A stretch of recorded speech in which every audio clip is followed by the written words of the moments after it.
se relaciona com seus pais é que vai fundamentar o quê? A sua fé. Por quê? Porque é nessa base, na força da confiança construída na interação do bebê com a mãe ou os cuidadores, é que o ambiente dos seus primeiros anos de vida vai determinar. Ellen White, uma autora americana, diz assim para nós, que a maneira como se relacionou na sua primeira infância com os seus pais é a maneira que vai se relacionar com Deus. Tem até alguns escritos que trazem assim, tem até uma teoria que a maneira como o pai se relacionou com o filho é o jeito que o filho vai se relacionar com Deus. E a maneira como a mãe se relacionou com o filho é a maneira que o filho vai se relacionar com a igreja. Olha que interessante, né? Mas vamos seguindo. Assim, o pré-estágio, fé primal, a criança estabelece uma relação de dependência com o adulto, reconhecendo-se como pessoas poderosas para nutrir as suas necessidades. A criança olha para nós, o bebezinho, como pessoas poderosas. Quem é a relação de poder e de força para eles? Os pais. E eles associam essa relação de força e poder dos pais com Deus. O interessante disso é, por exemplo, algumas mães cuidam bastante dos seus filhos bem intensamente, e os pais, às vezes, só aparecem ao final do dia, ou só para dar bronca, ou só para brigar, ou só para dar presentes. Pensa nessa relação de só dar presente ou só corrigir. Não parece uma relação que nós temos com Deus, às vezes? De só pedir e só ter medo? Não é isso? É uma relação. Quantos de nós, às vezes, nos relacionamos com Deus assim? Senhor, eu quero isso, isso, isso, isso. E aí, se comete um erro, estou com medo. Agora eu vou ser castigado. Essa relação, às vezes, dessa forma, às vezes, foi a relação que ele teve com o pai. Porque o pai, ele precisa estar presente trocando fralda também. Ele precisa estar presente dando comida também, para que a criança entenda que Deus é presente em todas as situações da vida.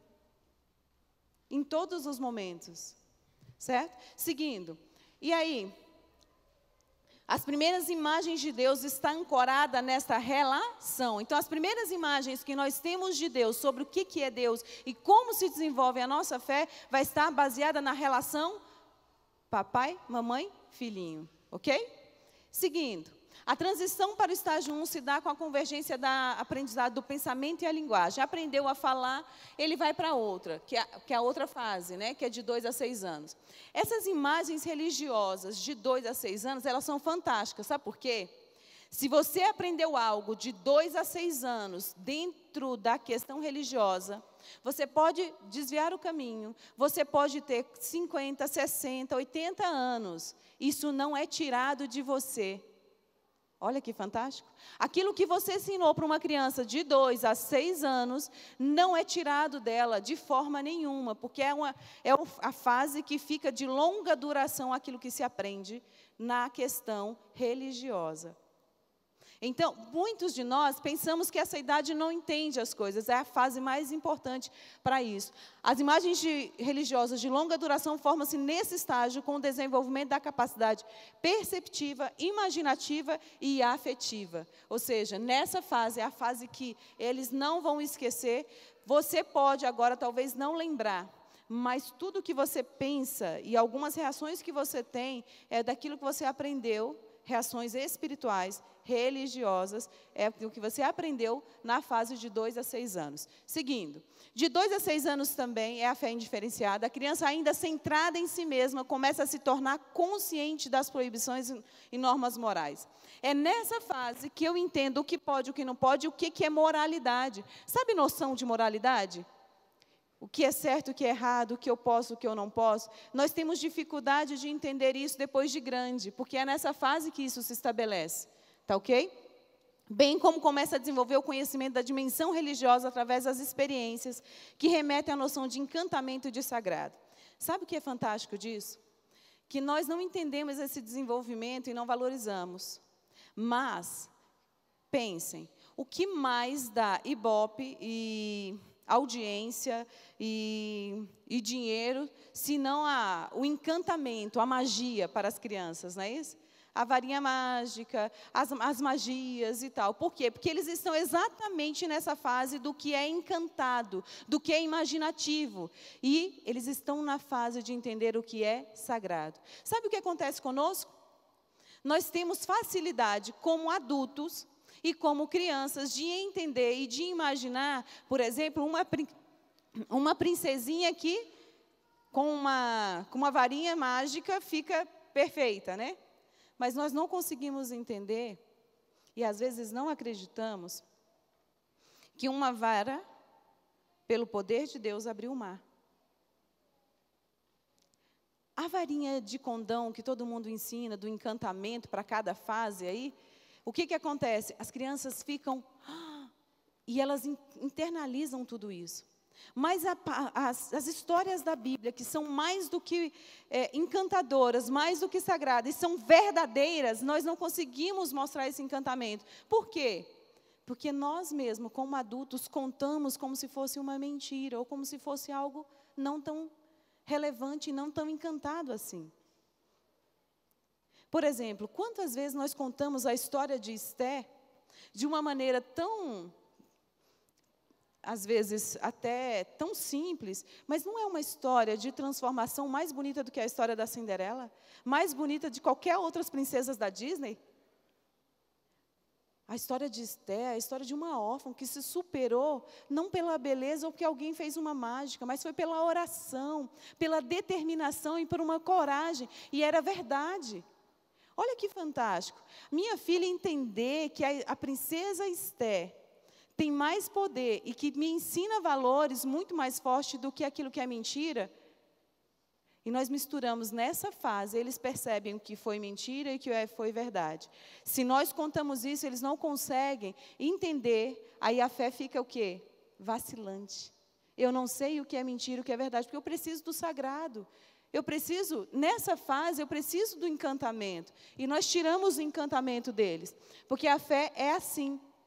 Ele começa o quê? A fé fantasiosa imitativa é a característica marcante nesta fase, ou seja, toda a Bíblia foi escrita com vários personagens, certo? Eu vou pedir para vocês fazerem esse exercício agora.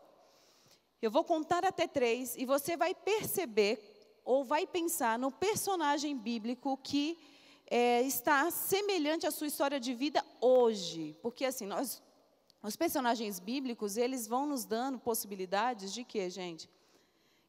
De nos identificarmos com cada fase da nossa vida. Em algum momento você estava passando dificuldades como Jó, em outros momentos você foi colocado no cargo político como José, em outros momentos talvez você teve que enfrentar uma batalha com um gigante como Golias, e assim, como Davi e os gigantes, enfrentar o gigante Golias. Vocês percebem que as histórias da Bíblia estão lá não por acaso, mas sim para nos identificarmos e nos desenvolvermos na fé. Certo? Eu vou fazer esse exercício agora com vocês. Vou contar até 3. No 3, você vai falar em voz audível, para nós ouvirmos, todos ouvirmos, o personagem que está sendo identificado agora nessa fase da sua vida. Posso fazer? 1, 2, 3. Opa, teve gente que ficou com dificuldade? Tem, não temos? Nós precisamos estar nos identificando com isso, e as crianças deveriam estar fazendo esse exercício constantemente, porque eles estão nessa fase, a fase lá imitativa, né? Eles precisam imitar alguém. Por que não imitar os heróis da fé? Vamos lá. O estágio 2, fé místico-literal de 7 aos 12 anos. Eita, essa fase é aquela fase que eles perguntam e que eles questionam um pouquinho mais. E você pode lembrar de você nessa fase. Na minha idade, foi aqui que eu estudei a Bíblia, recebi estudo bíblico, foi nessa fase que eu me batizei, e eu acredito que ninguém me tira mais tudo aquilo que eu aprendi naquele momento, porque realmente foi fundamental para a minha fé. Dos 7 aos 12 anos, a criança desenvolve a capacidade de perceber as perspectivas das outras pessoas, tá certo? E começa a assumir para si as histórias. É a hora que ele pega e fala assim, essa história é minha. Para aqueles que são professores aqui, ou para aqueles que são pais, é a hora que eles precisam narrar as histórias como se eles estivessem dentro da história, para que eles participem. Ok. as crenças e os costumes de sua comunidade, apropriando-se de forma literal das crenças, símbolos e regras, bem como aprende a distinguir da fantasia da realidade. Ele sai agora da fase da fantasia, vai para a realidade e entende o que pode e o que não pode. Muito bem, obrigada, amigo. Como ele entende o que pode e o que não pode, ele agora está nessa fase da realidade, ele começa a trabalhar com símbolos. O que são símbolos? São, por exemplo, por que eu guardo o sábado? Porque é o memorial da criação. Só que a gente coloca pode, não pode, ao invés de comemorar a criação. Por que não? Como que a gente comemora um aniversário? Com bolo, com presentes, o que mais? Balão, comidas legais, coisas legais para se fazer, amigos, não é assim? Pois é, lá em casa nós comemoramos todas as sextas-feiras, na hora de receber o sábado, a criação. Então, quando eles eram menorzinhos, eu trazia os balões, às vezes eu fazia um bolo e escrevia feliz, e a gente canta parabéns para a criação. E agora nós estamos na fase de trazer sempre um presentinho para as crianças, porque é o dia de ganhar presente, porque é o dia de aniversário de alguém. Eu estou criando simbologia, uma simbologia saudável para que não se esqueça nunca mais, não de pode, não pode. E aí, assim, eles ficam ansiosos para chegar o sábado. Por quê? Porque o sábado é um dia de comemorar algo muito legal, que é a criação. É o dia de trazer amigos em casa, é o dia de visitar amigos, é o dia de ajudar as pessoas, é o dia de receber um presente, de dar um presente. E tudo isso a gente faz cada sexta. Só que a gente vai criando várias possibilidades, não coloca o balão, o bolo, os presentes, tudo no mesmo dia, né? Às vezes a gente vai criando as estratégias. E aí, assim, a gente começa a se apropriar desses costumes. O que é costume? Se o costume é dançar funk, nessa fase eu vou aprender a dançar funk e vai ficar para sempre. Se o meu costume é louvar a Deus e tocar um instrumento, eu vou aprender isso. E a minha fé simbólica começa a acontecer de uma forma que ninguém mais me tira. Seguindo. As crenças e os costumes da comunidade, apropriando-se de forma literal das crenças, símbolos e regras, bem como aprende a distinguir a fantasia da realidade, a fé nessa fase é uma construção mais linear e com sentido. Ou seja, ela tem um sentido melhor. De 7 a 12 anos, eles começam a ter sentido. Adianta contar ou ensinar para uma criança de 7 a 8 anos, sem ensinar o porquê ela está indo à igreja? Ou sem ensinar por que ela tem que orar? Ou o que está acontecendo? Eu tenho que começar a trabalhar um pouquinho mais da razão com eles. Criar um contexto histórico. A pessoa começa a assumir para si as histórias e as crenças e observâncias que simbolizam e pertencem à sua comunidade. É nessa fase que eles começam a entender verdadeiramente o que é guarda de alguma coisa, o que é certo, o que é santo, o que não é. E seguindo. Nesse momento, eles têm a necessidade de uma narrativa. Eu preciso falar para aprender e assumir a minha fé. Olha a importância. Quantos de vocês, na fase de 7 a 12 anos, tiveram a oportunidade de contar aquilo que você acredita sobre sua fé? Ou aquilo que você vivenciou? Nós não damos essa oportunidade, porque achamos que eles não sabem o que estão falando. Mas é nessa fase que precisa ter as narrativas. Quem deveria estar pregando aqui agora, talvez, pode ser uma criança de 10 anos. Eu comecei a pregar, eu tinha 9 anos. Nós fazíamos concursos de oratória entre nós, de 9 a 10 anos, quando eu tinha... a partir dos 9 anos e até os 18. E a gente tinha que concorrer com todo mundo, era uma brincadeira, todo mundo ganhava medalha, todo mundo saía bem, não era aquela coisa toda, mas todo mundo aprendia a contar aquilo que está aprendendo com Deus. É nessa fase que eu preciso aprender a testemunhar. Quem aqui testemunhou de 9 aos 12 anos, vai fazer disso um hábito para a vida. Não precisa a gente ficar dizendo, olha, vamos testemunhar, vamos testemunhar. Não vai ser necessário, porque é nessa fase que eu desenvolvo isso. Também pode surgir, nessa fase, ou a negligência, tipo, eu não quero saber de nada disso, estou nem aí para nada, e pode surgir o perfeccionismo, bem exatamente nessa fase, ok? E essa questão de estou nem aí e perfeccionismo, ela volta depois dos 50 anos, tá? Essa fase. A transição para o estágio 3 surge com a contradição. Aí começam as contradições. Se meu pai me ensinou isso, mas meu pai não vive isso, eita. Aí é a fase que começa a entender as contradições. Se a igreja prega isso, mas ela não faz isso, Contradição.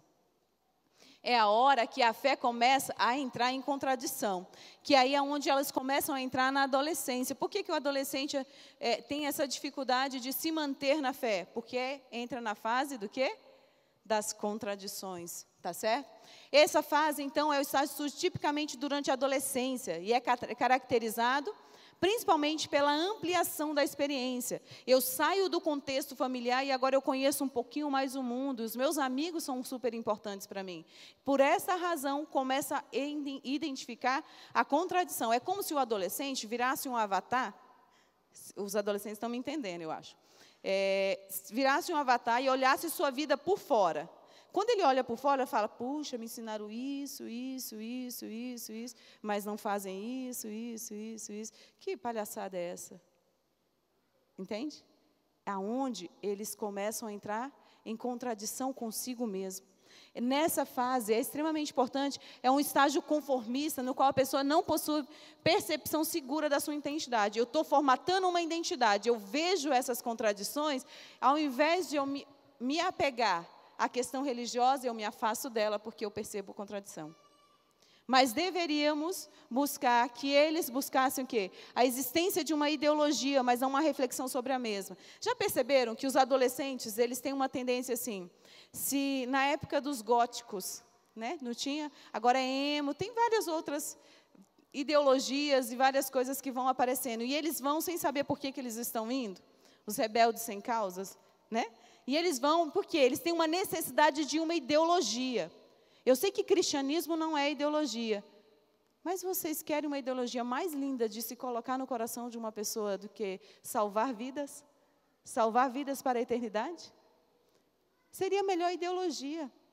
Eu lembro quando eu estudava na UNB, que eu era, acho que eu tinha 20 anos, e aí me perguntavam, e aí, você não tem uma ideologia de vida? Eu falei, tenho.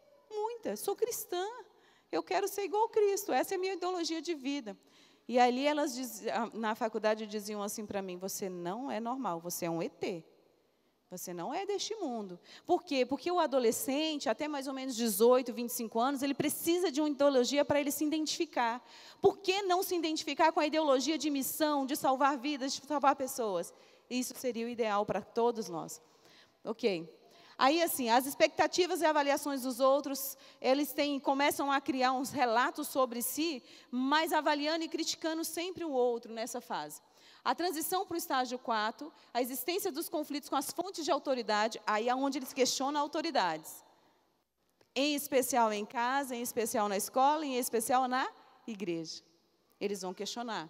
Nesse tipo, é um tipo de avaliação do próprio eu e dos valores que orienta a sua própria história de vida. Quando eles estão questionando um pastor, ou estão questionando o seu pai, ou estão questionando uma autoridade, eles estão questionando a si mesmo, porque eles estão buscando uma identidade para poder se fundamentar a sua fé. Olha que fantástico. Eles não estão brigando contigo, não estão brigando comigo, eles estão brigando consigo mesmo. Por essa razão, eles estão procurando o quê?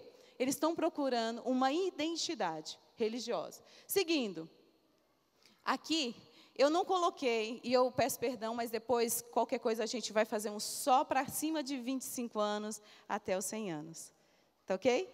Por quê? Porque a partir dos 25 anos, nós temos uma outra idade, que é uma outra fé, que começa a maturidade espiritual.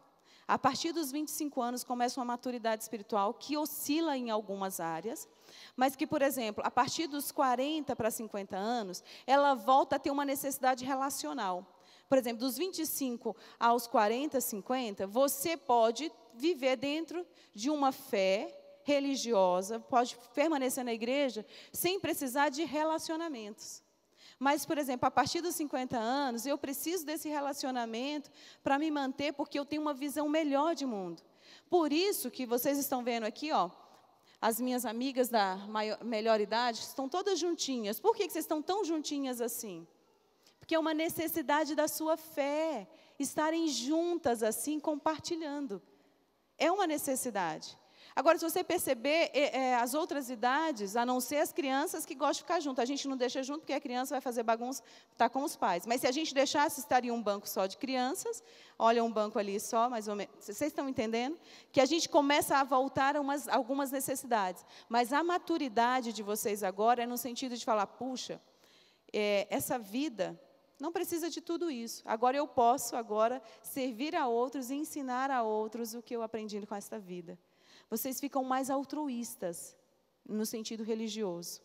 Vocês ficam com mais desejo de vivenciar essa religião com mais intensidade. Lindo, né? Muito legal. Um dia a gente conversa mais sobre a partir dos 25 anos. Por que, então, que eu trouxe esse assunto? Porque é o seguinte, aqui, nós precisamos desenvolver a fé, porque muito do que você é a maneira como você foi desenvolvida a sua fé durante toda a sua história. A sua fé foi desenvolvida ao longo de um processo. E alguns de nós somos bebês na fé, porque não passamos por algumas fases de identidade com a Bíblia, com identidade com a missão, identidade com o quê? Com o meu relacionamento com Deus. Aí vocês vão pensar assim, mas Vanessa, eu me converti, eu já tinha 30 anos. 30 anos você tem capacidade, diante de Deus, de ser transformado, a ponto de você viver essa fé em desenvolvimento, num processo mais rápido do que o de uma criança. Porque você já tem maturação neurofisiológica para compreender aspectos da fé. Certo? E aí vamos seguir. Imagens de Jesus com crianças favorecem o conceito de fé. Como eles são visuais e precisam do concreto, eles não conseguem entender o transcendente, nós precisamos fortalecer as imagens o quê? De Jesus com criança. Tem um quadro, eu não trouxe ele aqui, mas na minha casa, se vocês forem ver, é um quadro de Jesus com várias crianças de várias raças, com Jesus assim, coisa mais linda. Eu, desde pequenininho, desde quando os meus meninos nasceram, que eu trabalho com imagens de Jesus com crianças, conforme as idades. Nós fazemos o culto com aquelas imagens. Por quê? Nós estamos adorando imagens? Não, nós estamos representando aquilo que eles não conseguem saber, porque eles não têm consciência cerebral para isso. Então, a fé é desenvolvida com imagens, ok? As imagens com Jesus. Aprendem com modelos de vida na relação com a família e com os professores. Professores e família, são vocês que vão dizer que vida religiosa e que fé esses meninos vão ter, porque são vocês os modelos de vida deles. Forte, né? Uma responsabilidade. Aprendem de Jesus como? Como que eles aprendem de Jesus? Brincando, pulando, rindo e cantando. Do jeito que vocês estão assim, bem quietinhos, as crianças aprendem de Jesus? Eles podem ouvir uma coisa ou outra, mas não há aprendizado. Porque eles aprendem pulando, rindo, cantando, brincando, ok? E a gente precisa ter essa consciência também. Aprendem tátil sinestésico, tocando, sentindo e ouvindo. E eles aprendem também com rotinas, culto no mesmo horário, no mesmo dia. A rotina é extremamente importante para se estabelecer um desenvolvimento da fé saudável. Ok? Seguindo. Aí, os personagens bíblicos se caracterizam, olha lá, o quadro que tem na minha casa é aquele, ó. Eu coloquei a imagem, aquele ali, aquela imagem é o quadro que eu uso bem grandão na minha sala. Vocês podem achar exagerado, mas para mim, eu tenho uma razão por que eu coloco aquele quadro ali. Os personagens bíblicos se caracterizam de forma a oferecer uma referência para as crianças, formarem uma identidade saudável. Cada personagem possui características diferenciadas, com situações da vida real e exemplos de fé. Eu lembro quando a Alice tinha 2 aninhos e nós estávamos morando em São Paulo, a gente não tinha TV, a gente não tinha internet, a gente não tinha nada, a gente tinha a lição da escola sabatina. E a Bíblia. E eu contava as historinhas para ela. Aí, quando ela ia brincar no quintal, ela pegou um pedaço de pau, colocou uma toalha, uma fralda na cabeça, pequenininha assim, e saiu e tal, e tal. E eu falei, filha, o que você está fazendo, filha? Você não sabe, mãe, eu sou uma pastorinha. Ah, é, filha? Sim, eu sou uma pastorinha. E essa brincadeira aconteceu durante meses. Era a brincadeira dela. E ela brincava muito com isso, era a pastorinha. O Cássio, o nosso mais novo, nasceu, e eu trabalhava as historinhas com ele, mas ele já veio logo para a cidade.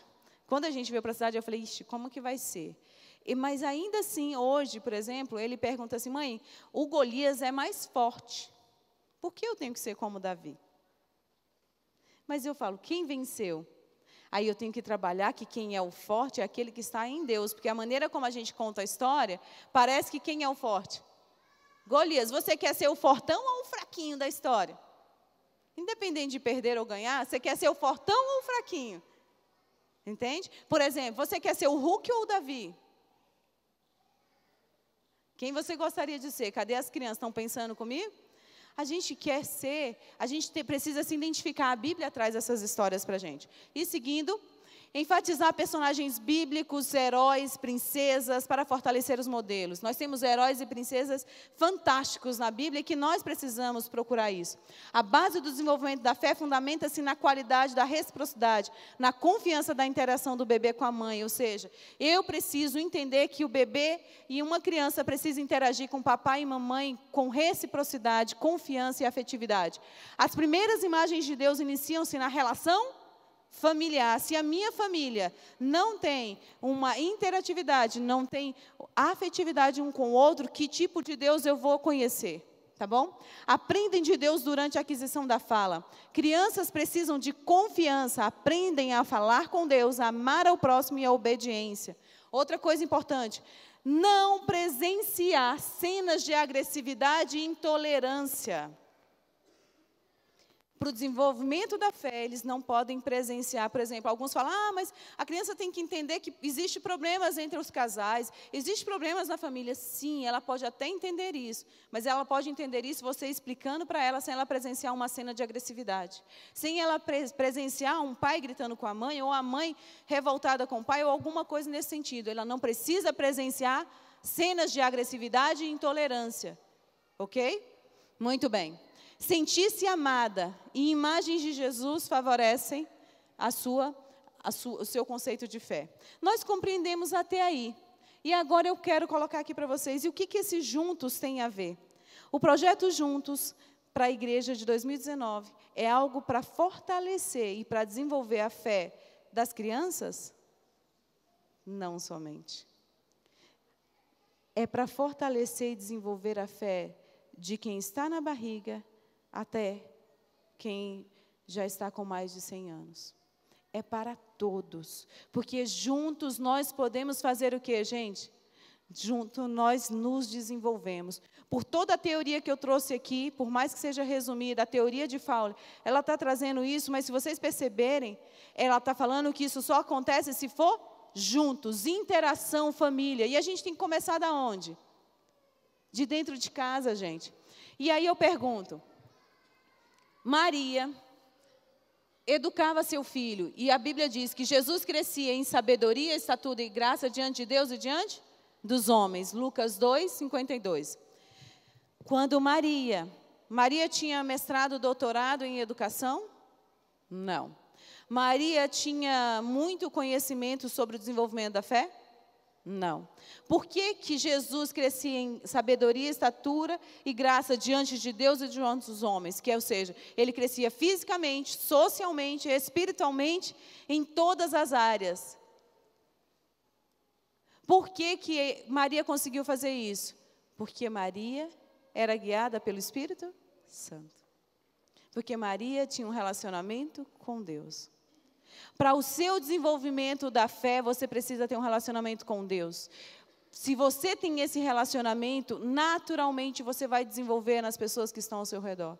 Maria, ela saiu com o seu relacionamento com Deus, pregando e tentando salvar o mundo? Ela fez com quem o trabalho dela?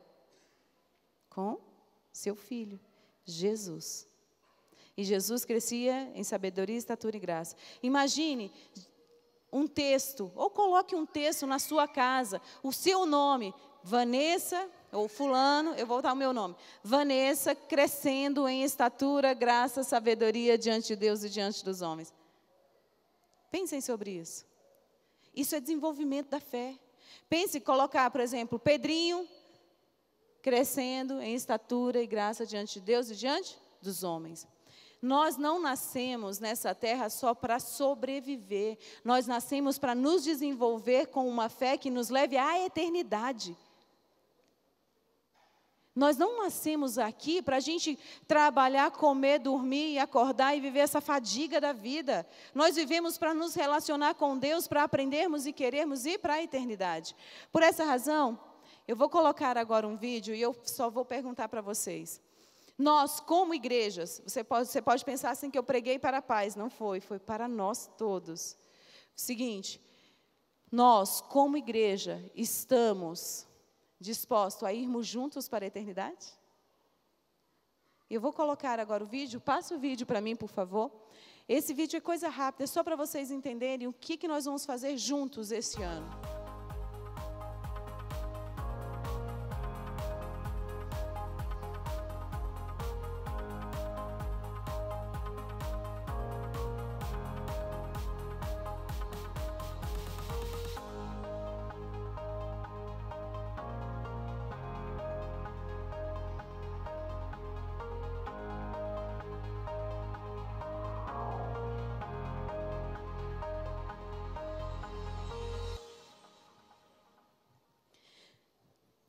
Juntos, como igreja, rumo à eternidade. Vamos?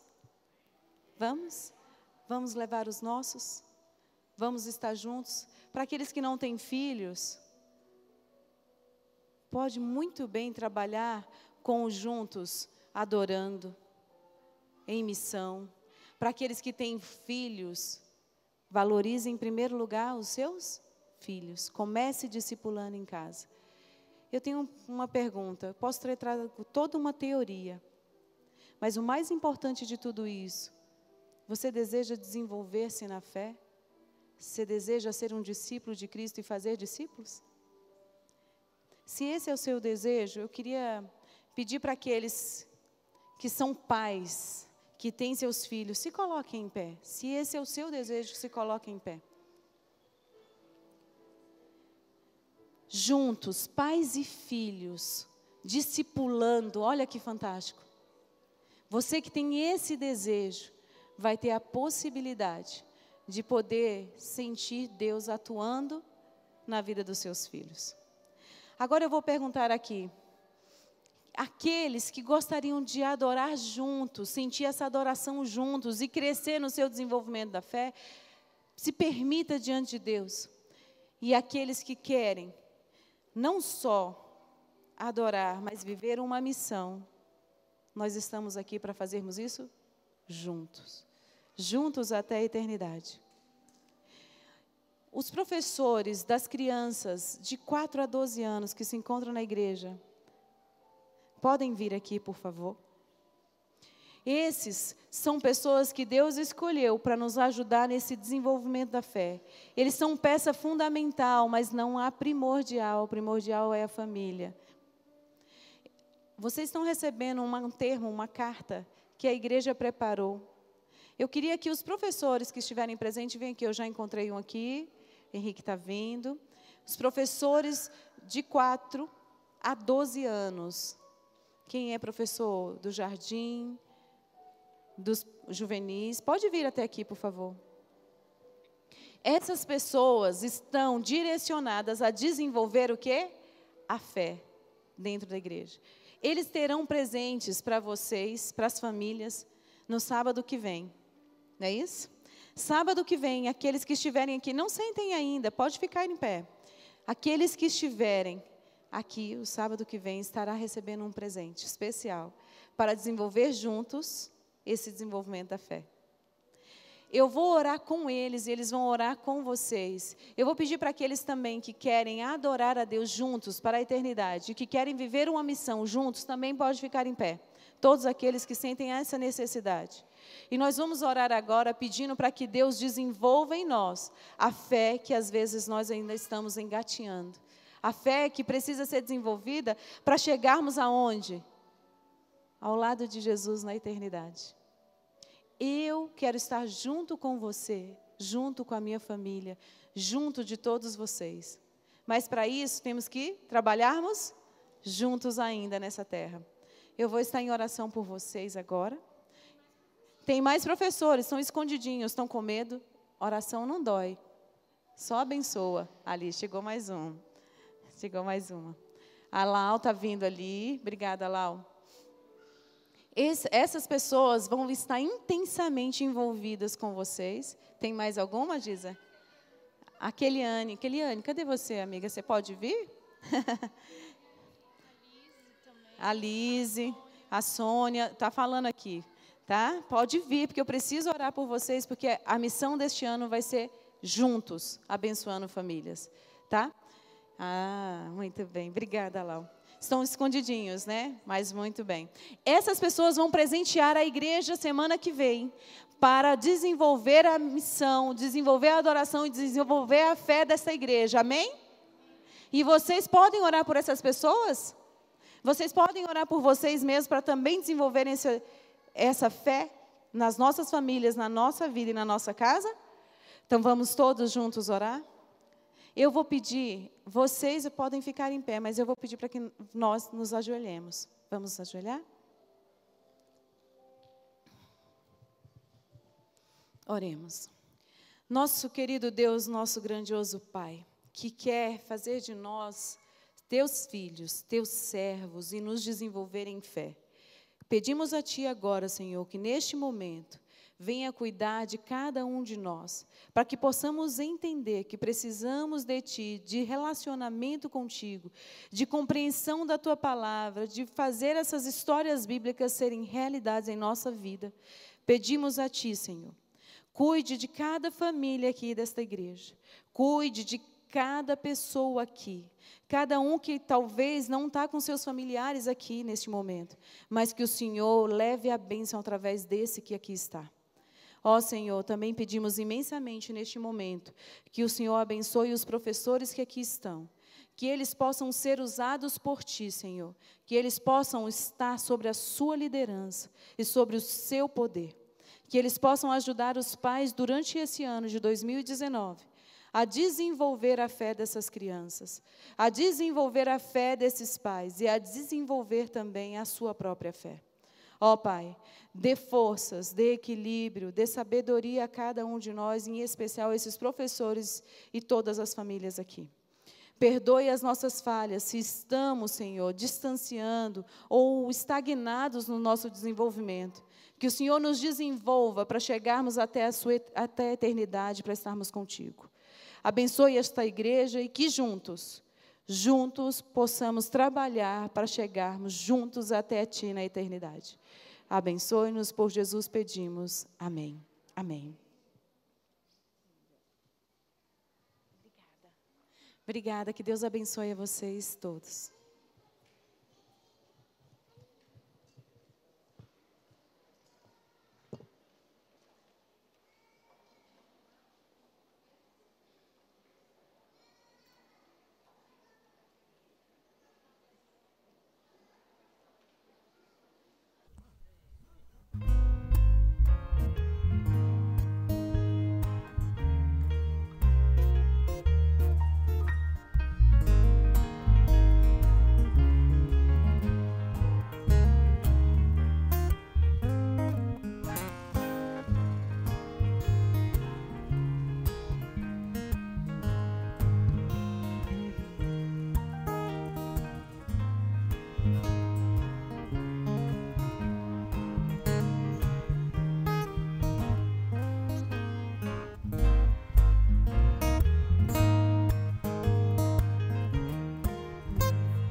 Bom dia, crianças. Eu não ouvi um bom dia. Bom dia, crianças. Eu quero que todo mundo olhe aqui para ti agora, ó. E eu quero ouvir o silêncio na igreja. Muito bem. Hoje é um dia muito especial. Hoje é sábado. E é um presente muito bom, é um presente muito especial estarmos aqui hoje. O sábado é um presente para cada um de nós. Mas olha só, tirando a questão do sábado ser um presente, O que mais vocês gostam de ganhar de presente? O que vocês gostam de ganhar? O que você gosta? Como? Brinquedos. O que mais é bom ganhar quando a gente ganha presente? Comida também é bom. Quando a gente ouve falar sobre presentes, a gente fica muito feliz. Principalmente quando tem festa de aniversário e a gente ouve lá, nossa, aí a gente começa ali.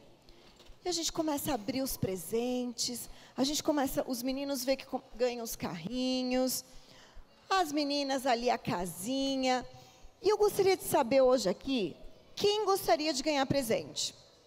Quem gostaria de ganhar presente? Só que só vai levar o presente quem estiver me ouvindo. Todo mundo aqui olhando para a tia. Olha só. Nós temos aqui vários presentes. E vocês têm certeza que vocês querem realmente ganhar presente? Quem realmente quer ganhar presente? Levanta a mão.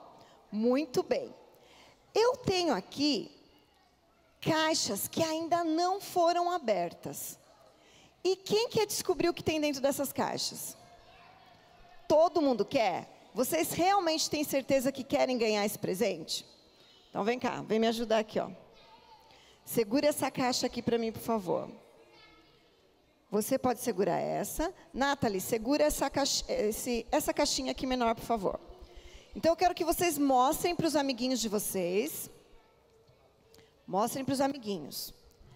Nathalie, pode ficar aqui, ó. Só que a gente só vai mostrar, a gente não vai dar.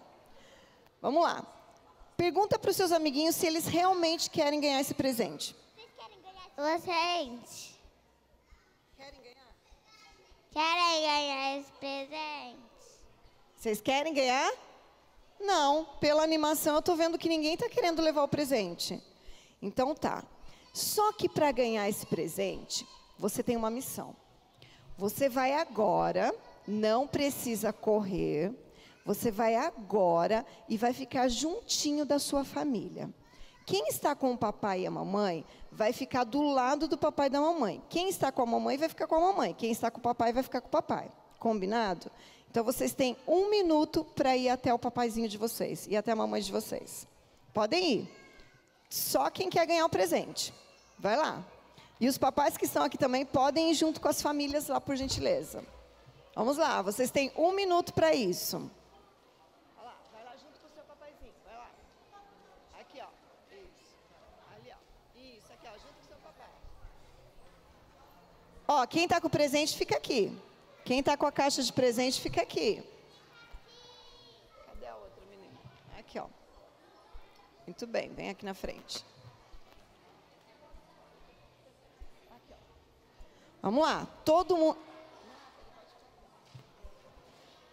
mundo já chegou com a família? Vamos lá. Todo mundo do ladinho do papai e da mamãe. Fica bem do ladinho. Agora você vai perguntar para o seu papai ou para a sua mamãe se eles vão te dar esse presente que nós temos aqui. Pergunta para eles se eles vão dar esse presente para vocês. Pergunta. E o que o papai disse? Papai e mamãe agora, eu quero ver as mãos levantadas. Quem quer dar o presente que a igreja tem para o seu filho? Qual é o papai e a mamãe que quer dar esse presente? Ainda estou vendo papais e mamães que não estão com as mãos levantadas. Ok. Então agora vocês vão ficar em pé. O papai e a mamãe que quer dar o presente para o seu filho vai ficar em pé. Isso. E você agora vai levantar as mãos e vai dizer para o seu filho que você vai dar o presente que a igreja tem no próximo sábado. Diga ao seu filho que você vai entregar para ele o presente que a igreja vai entregar no próximo sábado. Então, criança, no próximo sábado, você vai estar aqui com o seu papai e a sua mamãe para você ganhar o maior presente da sua vida. O presente que vai fazer a diferença para que você um dia esteja no céu com a sua família. Então, crianças, durante a semana, lembrem o papai e a mamãe que vocês devem estar aqui no sábado para ganhar o grande presente que a igreja tem para lhe oferecer. Neste momento, nós vamos fechar os olhos e nós vamos orar ao nosso bom Deus. Olhinhos fechados, Mãozinhas juntas. Querido Deus, abençoe essa igreja. Abençoe esses pais durante essa semana, para que no próximo sábado eles possam estar aqui com seus filhos e entregar para os seus filhos o maior presente que o Senhor determinou para o próximo sábado. O Senhor guiou pessoas para preparar esse projeto juntos, para que um dia estejamos todos juntos nos céus com os nossos filhos. Por isso lhe pedimos essa bênção nesta manhã, por Jesus. Amém.